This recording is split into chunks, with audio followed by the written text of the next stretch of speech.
It's all about humanity. Hello students, आज हम शुरू कर रहे हैं स्टैंडर्ड 9 का बायोलॉजी का एक बहुत ही इम्पोर्टेंट चैप्टर जिसका नाम है सेल। ये सेल बहुत इम्पोर्टेंट है, आज से शुरू होता है सेल। 8 क्लास में भी सेल आप पढ़े होंगे, 9th में पढ़ेंगे और फिर 11th 12th में पढ़ेंगे। जब तक भी बायोलॉजी में आप पढ़ते रहेंगे सेल से कभी भी छुटकारा नहीं मिलेगा, अप टू ग्रेजुएशन तक सेल पढ़ेंगे। इसलिए फाउंडेशन अच्छा दीजिए।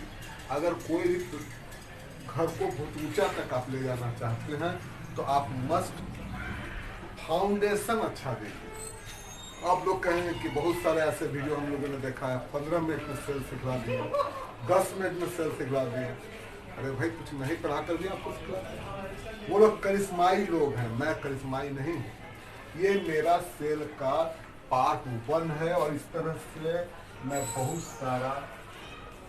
आपको बहुत सारा पाठ पढ़ाऊंगा धीरे धीरे और पूरे सेल को समझाऊंगा। मैंने पहले भी रिक्वेस्ट किया आपसे, फाउंडेशन मजबूत दीजिए अगर ऊंचाई तक ले जाना है घर को। तो अब देखिए सेल है क्या। Cell is a structural and functional unit of living being. Structure में भी फंडामेंटल है और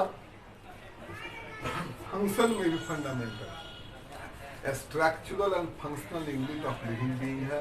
इसका मतलब है ये सेल प्लांट में भी मिलेगा और ये सेल एनिमल में भी मिलेगा। ऐसा कोई भी चीज नहीं है इसमें कि सेल आपको नहीं मिलेगा, क्योंकि सारे लिविंग बीइंग, जो भी लिविंग बीइंग है वो सेल से बने हुए। अब कुछ यूनिसेलुलर भी होते हैं, एक सेल का पूरा बॉडी होता है जैसे अमीबा आप जानते हैं, और किसी का बहुत सारे सेल का भी बॉडी होता है, वो मल्टी सेलुलर, जैसे हम लोग मल्टी सेलुलर एनिमल हैं। अब जरा देखिए हिस्ट्री, सेल का डिस्कवरी कैसे हुआ, पहले हम लोग हिस्ट्री जानेंगे और धीरे धीरे ऊपर की ओर बढ़ेंगे। ये भी लीवन हॉक एक वैज्ञानिक थे, उन्होंने बैक्टीरिया सेल को देखा। कब देखा? 1674 में देखा। कब देखा? 1674 में उन्होंने देखा और ये लिविंग था। और क्या देखा? ह्यूमन स्पर्म सेल को देखा। अब और ये जो था फ्री लिविंग था। अब देखिए रॉबर्ट हुक आए और यही जो रॉबर्ट हुक थे, इन्होंने सबसे पहले सेल शब्द का प्रयोग किया। इस शब्द का क्वाइन करने वाले हैं रॉबर्ट हुक। उन्होंने क्या देखा था? 1665 में देखा था उन्होंने कॉर्क सेल को देखा था। कॉर्क सेल का स्लाइस को देखा था। आप जानते हैं कॉर्क नॉन लिविंग थिंग होता है, तो इसका मतलब उन्होंने डेड सेल को देखा था। कैसा स्ट्रक्चर देखा था? हनी कॉम्ब लाइक स्ट्रक्चर था। कैसा स्ट्रक्चर था? Honey comb like. इस प्रकार बनेंगे, इस प्रकार हनी कॉम्ब लाइक।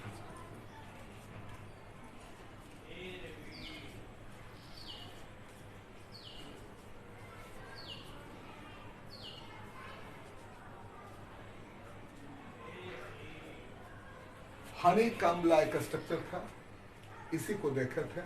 और ये डेड सेल देखे थे रॉबर्ट हुक। और इन्होंने ही सेल का मतलब होता है कंपार्टमेंट, लैटिन वर्ड है कंपार्टमेंट और इसी से सेल आया। तो रॉबर्ट ब्राउन के समय बहुत ज्यादा डेवलप नहीं था माइक्रोस्कोप, सिर्फ मैग्नीफाइंग ग्लास था, वो भी एक सेल। उसके बाद आए रॉबर्ट ब्राउन।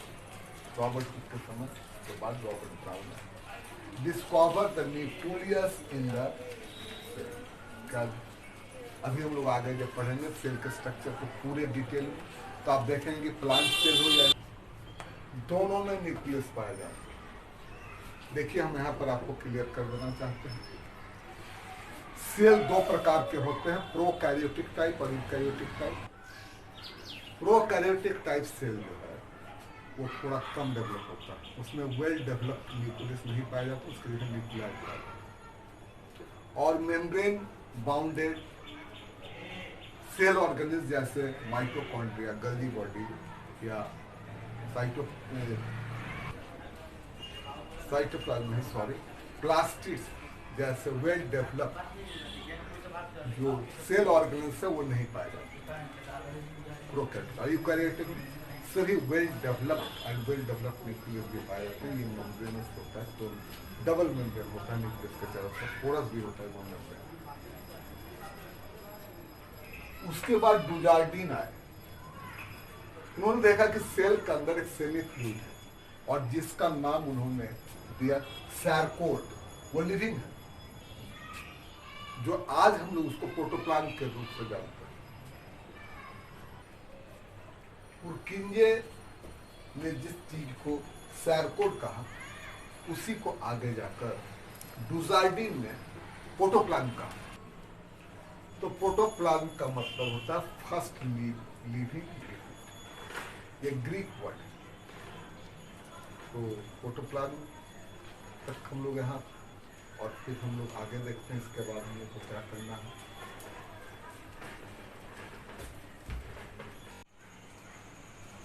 सेल थ्योरी, जब बहुत सारे चीज डिस्कवर्ड हो गए तो उसके बाद एक सेल थ्योरी दिया गया।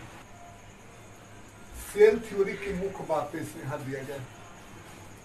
दो वैज्ञानिकों ने, स्लाइडन एंड स्वान, जर्मन के हैं, Schleiden German botanist and Schwann German zoologist, दोनों ने दी। लेकिन थोड़ा सा कुछ खामियां थी जिसको रॉबर्ट भर्चाउ ने फिर से ठीक किया। तो सारे सेल थ्योरी 3 लोगों ने मिलकर दिया। ये बाद में शामिल किया गया रॉबर्ट भर्चाउ का जो स्टेटमेंट है, लेकिन सबसे पहले सेल थ्योरी देने वाले थे स्लाइडन, फिर स्वान, 1938-39।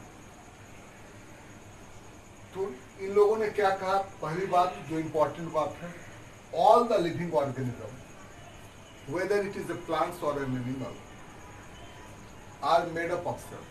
दुनिया का कोई भी प्लांट हो या एनिमल हो, वो सेल से बने होते हैं।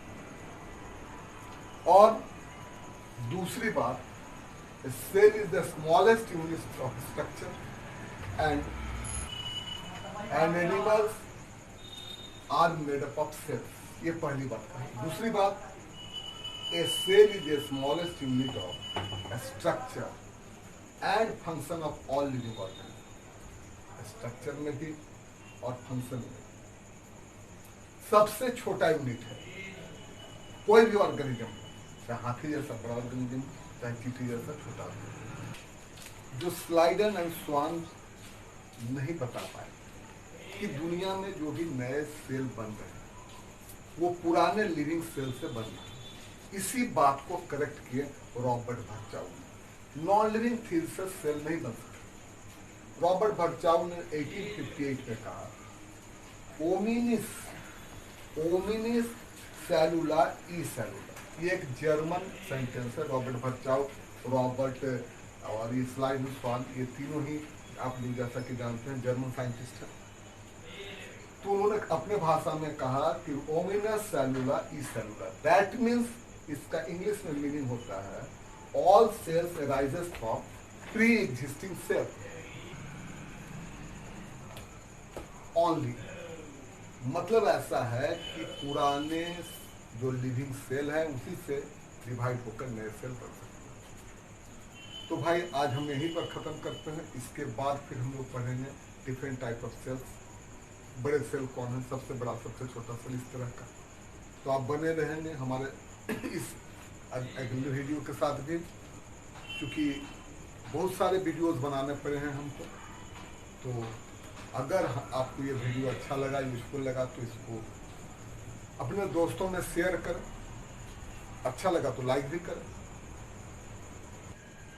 अगर आपको कहीं कोई हमारे वीडियो में दिक्कत नजर आती है तो कमेंट कर हमको बताएं, ताकि हम और ही अच्छी तरह से इसको फॉर्मुलेट कर आपके सामने लाएं। और अगर पहली बार इस वीडियो को देख रहे हैं तो इसको सब्सक्राइब करें। लेकिन एक बात मैं आपसे फिर रिक्वेस्ट करूंगा, पढ़ाई बहुत पेशेंस का चीज। 10 मिनट में, 20 मिनट में, 25 मिनट में सेल, 5 मिनट में फोटो संख्या से, इस तरह से जो वीडियो आप देख, क्या कोई क्लेम करता तो उससे बचें और पूरी स्टडी करें।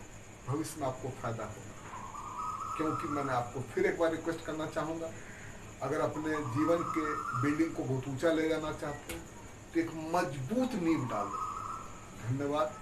Share, subscribe and like. Thank you. अच्छे रहें, पढ़ते रहें, मन लगा करते रहें, आगे बढ़ें।